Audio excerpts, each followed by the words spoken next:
বন্ধুরা, আজকে আমি একটা কচুরলতির তরকারি রান্না করতে চলছি। সেই কচুরলতির তরকারিটা খুবই সুস্বাদু। আমি এখন আরো কিছু লতি কাটা বাকি রয়েছে। লতিগুলিকে আমি কিছুটা কেটে নিয়েছি, আর বাদ বাকিটা এখন আমি কেটে নিচ্ছি। তাই লতিগুলিকে একটু ভাপ দিতে হবে, আর ভাপ দেওয়া হয়ে গেলে তারপর আমি এটাকে সম্বাসে পরিণত করব। এখন আমি কচুরলতিগুলিকে কড়াইয়ে ঢেলে দিচ্ছি। কড়াইতে আগে আমি জল ঢেলে দিয়েছি, এখন লতাগুলোকে আমি কড়াইতে দিয়ে দিচ্ছি।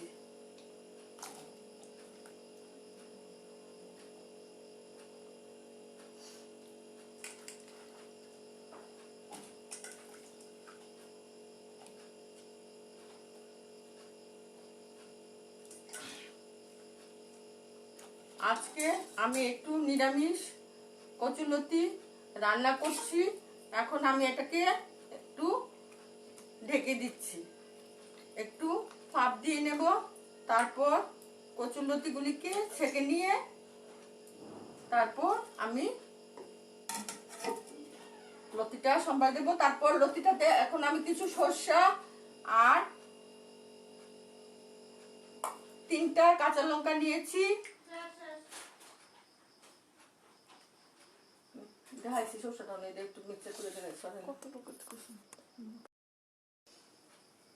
বন্ধুরা, এখন আমি কচুরলতিগুলিকে নামিয়ে নিচ্ছি।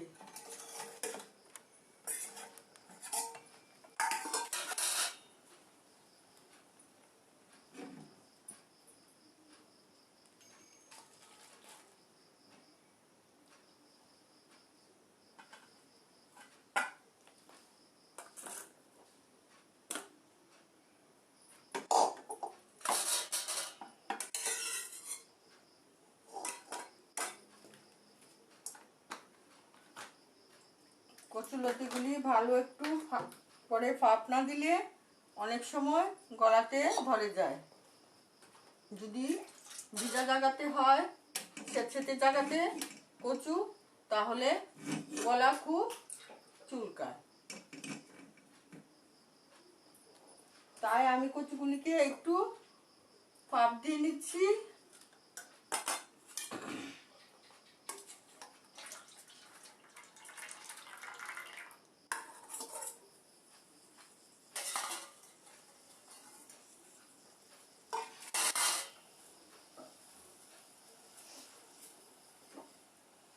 এখন আমি কড়াইতে কিছু তেল দিয়ে দিচ্ছি।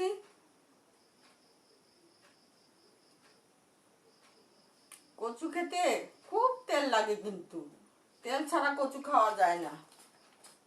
কচুর কিন্তু অল্প দাম, কিন্তু তেল খায় প্রচুর। কচু ঠিক মতো যদি তেল না দেওয়া যায় তাহলে কচু গলাতেও ধরতে পারে। তাই কচুতে প্রচুর পরিমাণে তেল দিতে হয়।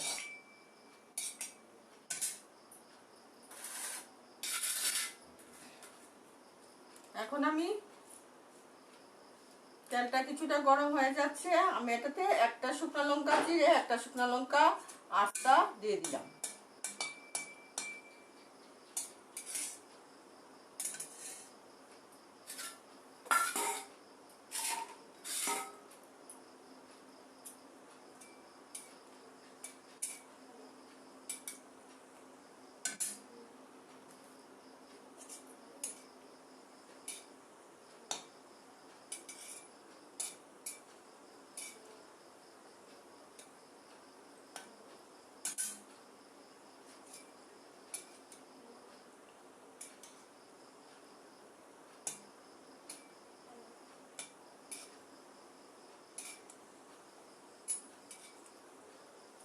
এখন আমি মরিচটাকে একটু ভালো করে তেলে ভেজে নিচ্ছি।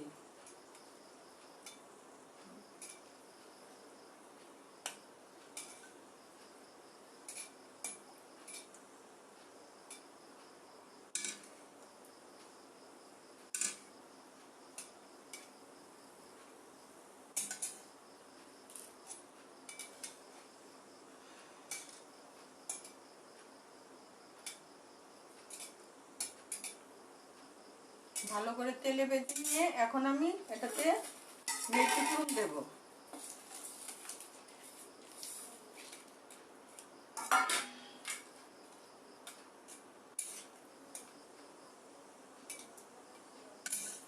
কিছুটা মেথি দিয়ে দিলাম।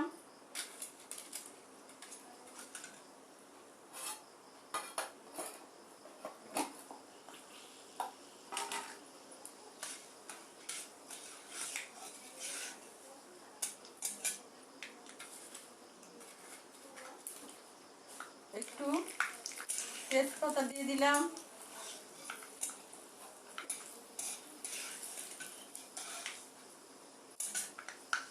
আর মিক্সিতে যে সরষাটা বেটে রেখেছি সেই সরষাটা সোমবারকে দিয়ে দিলাম।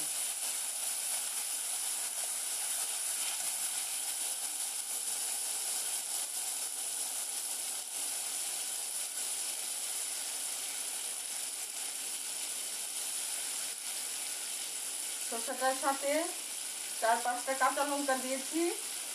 সেই 4-5টা কাঁচা লঙ্কা আর শুকনো লঙ্কার গুঁড়ো দিতে হবে না, কাঁচা লঙ্কার গুঁড়োতেই চলবে।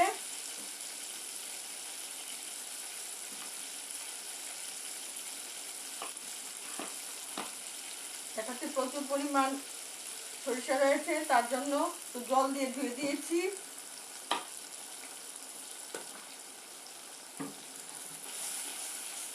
এখন আমি সরষাটাকে খুব সুন্দর করে ভেজে নিচ্ছি।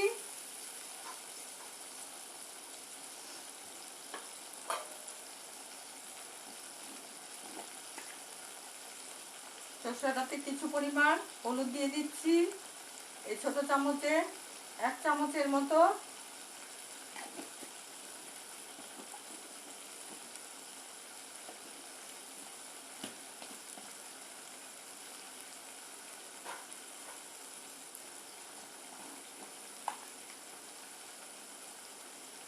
আর যেহেতু সরষের তরকারি তাতে জিরে ধনের গুঁড়ো দিতে হয় না, তবু আমি অল্প একটু জিরে ধনের গুঁড়ো দিয়ে দিয়েছি।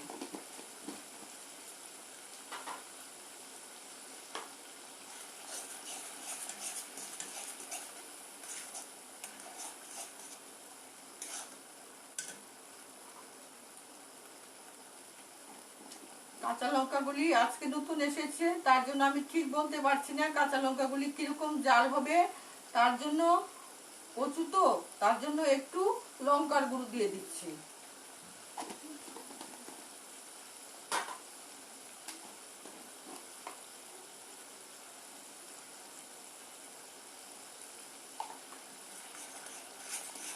সরষেটা প্রায় যখন কাঁচা গন্ধটা শেষ হয়ে যাবে তখন আমি লতাগুলিকে দিয়ে দেব।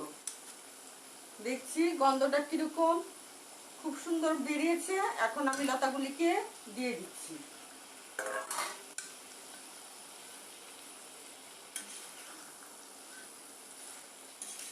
খুব সুন্দর করে লতাগুলিকে একটু উল্টিয়ে পাল্টিয়ে দিয়ে দিচ্ছি।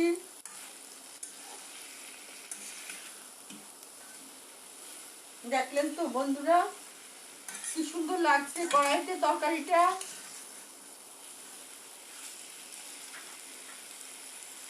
একটু আস্তে আস্তে করে ঢেকে ঢেকে তরকারিটা এখন একটু লবণ দিয়ে দিচ্ছি। লবণটা আগে দেই নাই, কারণ লতাগুলি তাহলে একটু গলে যাবে, তার জন্য এখন আমি লবণটা দিয়ে দিচ্ছি।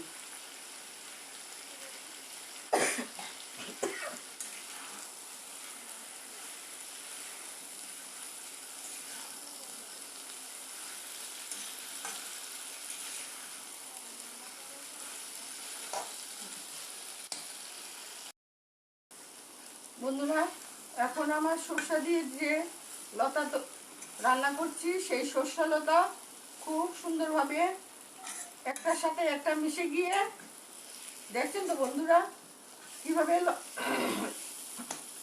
লতা সরষা রান্না করতে হয়।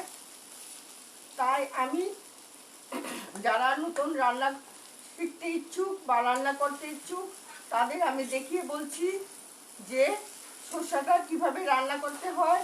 এটাতে অন্য কিছু ফোড়ন দিতে হয় না, শুধু মেথি ফোড়ন দিলেই সুন্দর চলে যায়। আর শুকনো লঙ্কা একটা চিড়ে দিয়েছি আর একটা আস্তা রেখে দিয়েছি। এবার নামানোর আগে 3-4টা কাঁচা লঙ্কা আমি আগে থেকে চিড়ে রেখেছি, এগুলি দিয়ে দিচ্ছি।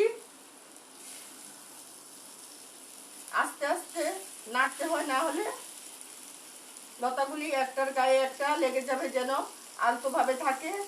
তার জন্য লতাগুলিকে একটু ছড়িয়ে ছড়িয়ে আস্তে আস্তে নেড়ে চেড়ে রান্না করছি। খুব সুন্দর গন্ধ বেরিয়েছে। আপনারাও বাড়িতে আস্তে আস্তে মানে লতা এনে বাজার থেকে সঙ্গে সঙ্গে রান্না না করে 2-3 দিন ঘরে রাখবেন, তাহলে দেখবেন লতাগুলো খুব ভালো থাকবে। কারণ সব জায়গায় লতা তো আর ভালো না, আমরা তো লতা খেয়ে দেখে আনতে পারি না। তার জন্য লতাগুলি একটু ঘরে রাখলে মানে জলটা একটু শুকিয়ে যায়, তারপর লতাগুলি রান্না করলে ততটা গলা ধরে না। কারণ এখন তো বৃষ্টি চলছে, তার জন্য সেচেতে জায়গা ছায়া জায়গায় তো লতা হয়, কিন্তু লতাগুলি গলাতে ধরে। তার জন্য লতাটা একটু ঘরে রেখে 2-3 দিন ঘরে রেখে খেলেই খুব ভালো হয়। আর যদি রোদ্রের জায়গায় হয় তাহলে রান্না করা যায় অনেক চিন্তা ভাবনা করে। এখন দেখছেন তো বন্ধুরা কি সুন্দরভাবে লতার তরকারিটা আমার হয়ে গেছে। খুব সুন্দর গন্ধ বেরিয়েছে, দারুণ গন্ধ, এত সুন্দর লতার তরকারির গন্ধ। সর্ষা লতা, লতা দিয়ে চিংড়ি মাছ দিয়ে, লতা দিয়ে ইলিশ মাছের মাথা দিয়ে, লতা দিয়ে আমরা মানে যেটা বলি আমরা শীতল, তা দিয়েও লতা দিয়ে রান্না করা যায়। লতাটা খুবই ভালো, খারাপ না, তবে যদি গলাতে ধরে তাহলে খুবই খারাপ, মানে গলার কাম একবারে শেষ করে দেয়। তাই আমি এখন বন্ধুদের বলছি আমার লতার তরকারিটা আমি এখন নামিয়ে নিচ্ছি। কিরকম হলো লতার তরকারিটা, আপনারাও বাড়িতে রান্না করে খাবেন।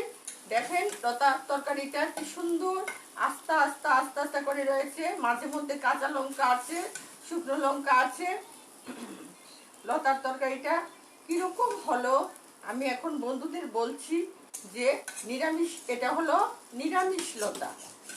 এটা নিরামিষটা সর্ষে দিয়ে করলে বা অনেক সময় আমরা আলু ভেজে আলু দিয়ে, নিরামিষ অনেক রকমেরই রান্না করা যায় লতা। আমরা আলু ভেজেও লতা রান্না করতে পারি, তারপর আবার চিংড়ি মাছ দিয়ে করতে পারি, ইলিশ মাছের মাথা দিয়ে করতে পারি, তারপর আমি যে বলেছি শীতল তা দিয়ে করতে পারি। আবার লতার বড়াও করা যায়, ছোট ছোট করে কেটে আবার এরকম করে কেটে আবার লতাগুলিকে পিঠালির মধ্যে দিয়ে তারপর এই লতা বড়া করা যায়।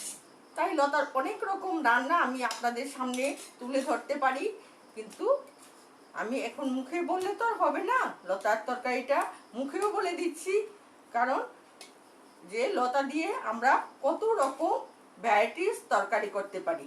তাই আমি বন্ধুদের বলছি যে আজকে আমার লতার তরকারিটা কিরকম হলো, দেখতে খুবই সুন্দর লাগছে না বন্ধুদের কাছে? তাই বন্ধুদের বলছি যে আপনারাও বাড়ি করে লতার তরকারি খাবেন। এখন লতার সময়, গ্রীষ্মকালে লতা খুব বেশি হয়, কারণ তখন বর্ষার জল পায়, কচু খুব ভালো হয়। শীতকালে কচু শুকিয়ে যায়, পাওয়া যায় কম, কিন্তু শীতকালের কচু খুব ভালো। তাই বলে বন্ধুদের আমি বলছি আমার চ্যানেলটাকে আপনারা প্লিজ সাবস্ক্রাইব করবেন, বারবার বলছি সাবস্ক্রাইব করবেন। আমি আরো নতুন ভিডিও নিয়ে আপনাদের সামনে হাজির হব। যদি আমার ভিডিওটা আপনাদের খুব পছন্দ হয় তাহলে আমাকে কমেন্ট করবেন আর লাইক শেয়ার করতে ভুলবেন না। লতার তরকারিটা কিরকম হলো আমাকে বলবেন। Thank you.